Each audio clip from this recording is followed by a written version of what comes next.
Good morning fifth class. आज हमारा पत्र के बाद का नेक्स्ट टॉपिक हम शुरू कर रहे हैं कहानी लेखन। कहानी जो आपको सुनना पढ़ना बहुत ही अच्छा लगता है, जिसको पढ़कर या सुनकर आपका एंटरटेनमेंट हो जाता है, यानी आपका माइंड फ्रेश हो जाता है।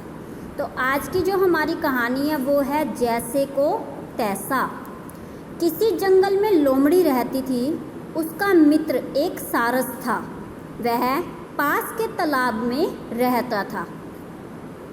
एक दिन लोमड़ी ने सारस को अपने यहाँ यानी अपने घर पर दावत पर बुलाया। जब सारस उसके घर पर आया तो लोमड़ी ने उसे चौड़े थाल में खिचड़ी परोस दी। कि जबकि पता था लोमड़ी को कि सारस की जो चोंच होती है वो लंबी होती है, वो उस चौड़े थाल में नहीं खा पाएगा, फिर भी उसने ऐसा किया।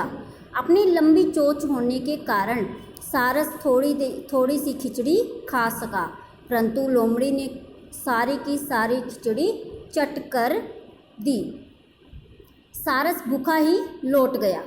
कुछ दिनों बाद सारस ने लोमड़ी को अपने यहाँ दावत पर बुलाया, यानी उसने भी उसको निमंत्रण दिया कि वह उसके घर पर आए और भोजन करे। जब लोमड़ी आई तो सारस ने अपने अपमान का बदला लेने के लिए खीर को एक तंग मुंह वाले यानी एक छोटे से मुंह वाले बर्तन में परोस दिया। सारस की जो चोंच थी वो लंबी थी, कि बहुत लंबी चोंच थी, अतः उसने मज़े से पेट भरकर खीर खाई, कि उसने बहुत मज़े ले लेकर पेट भरकर खीर खाई, परंतु लोमड़ी का मुंह उसमें न जा सका, इसलिए वह खीर न खा सकी।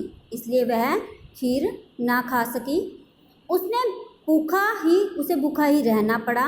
अब लोमड़ी समझ गई कि सारस ने अपना बदला ले लिया, कि उसने जैसा सारस के साथ किया था सारस ने भी वैसा ही उसके साथ कर दिया। इससे हमें शिक्षा मिलती है कि जैसे को तैसा, कि हम जिसके साथ जैसा व्यवहार करेंगे तो हमारे साथ भी वो वैसा ही व्यवहार करेगा। इसलिए हमें किसी के साथ भी बुरा व्यवहार नहीं करना चाहिए। उसके बाद हमारी अगली कहानी आती है एकता में शक्ति, कि एकता में कितनी शक्ति होती है, कितनी ताकत होती है, साथ मिलजुल कर रहने में कितनी शक्ति होती है, कि एक साथ रहकर हम कितने काम को आराम से कर सकते हैं। हरखूराम अपने गांव के मुखिया थे, कि एक गांव था, उसमें एक हरखूराम नाम का एक मुखिया था। आसपास के गांव में भी उसकी प्रतिष्ठा थी, यानी कि उसकी प्रशंसा दूसरे गांव में भी होती थी, मानी उसका मान वहाँ पर भी होता था। बड़ी मौज से उसका समय बीत रहा था, यानी बहुत आराम से अच्छे से वो अपना समय व्यतीत कर रहा था। इतना होने पर भी वह हमेशा परेशान रहता था, यानी उसके पास सब कुछ था, मान प्रतिष्ठा सब कुछ था, फिर भी वह बहुत परेशान रहता था। वह यह था कि उसके 5 बेटे थे और सभी आपस में लड़ते झगड़ते रहते थे, कि उस मुखिया के 5 पुत्र थे और वो आपस में लड़ते रहते थे। हरखूराम सोचते थे कि यदि इनकी यही बेढंगी चाल रही, यानी कि अगर इनका ऐसे ही हाल रहा, कि मेरी कमाई हुई प्रतिष्ठा को भी खो देंगे, कि उसका ये मानना था कि अगर इनका ऐसा ही हाल रहा, अगर ये आपस में ऐसे ही मिलजुल कर ना रहे, तो ये मेरे द्वारा जो मैंने अपनी इज्जत कमाई है उसको भी ये खो देंगे।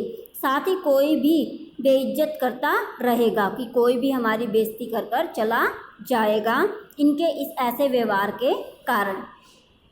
आखिर सोचते सोचते हरखूराम को एक तरकीब सूझी, यानी उसके माइंड में एक आइडिया आ गया।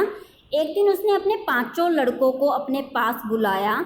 जब सब आ गए तो पतली पतली लकड़ियां का बना एक गट्ठर उन्होंने उनके सामने रख कर कहा, कि उन्होंने क्या किया, पतली पतली लकड़ियों का एक गट्ठर बनाया और उन्हें उनके सामने रखा और कहा, तुम में से जो लकड़ियों के इस गट्ठर को एक साथ तोड़ देगा, मैं उसे मैं सबसे अधिक संपत्ति दूंगा, यानी कि अपना धन सबसे ज़्यादा मैं उस व्यक्ति को दूंगा, उस लड़के को दूंगा जो इसको तोड़ देगा। पांचों लड़के एक साथ तैयार हो गए। सभी यह कह रहे थे कि पहले तो मैं तोड़ूंगा, क्योंकि सबको डर था कि मेरी बारी आने से पहले लकड़ियां टूट गई तो मेरे हिस्से में कुछ भी नहीं आएगा, कि मुझे अपने पिता की कोई भी संपत्ति नहीं मिलेगी। हरखूराम ने आदेश दिया, सबसे पहले छोटा भाई, फिर उसने बड़ा, फिर उससे बड़ा। इसी प्रकार क्रमानुसार सबने पूरी शक्ति लगा दी, पर गट्ठर की लकड़ियां नहीं टूटी। सबने अपनी उम्र के अनुसार पूरा जोर लगा दिया, परंतु वह उसको नहीं तोड़ पाए। जब गट्ठर की लकड़ियां किसी से नहीं टूटी तो हरखूराम ने उस गट्ठर को खोलकर लकड़ियां अलग अलग कर दी। फिर एक एक लकड़ी सबको दे दी। लकड़ी देकर कहा, अब अपनी अपनी लकड़ी तोड़ दो। तो एक एक लकड़ी सबने सहजता से तोड़ दी, यानी आसानी से तोड़ दी।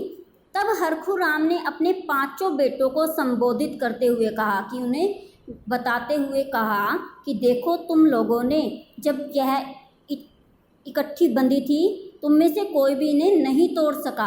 अब अलग अलग होते ही तुम सब ने इनको बड़ी आसानी से तोड़ दिया है।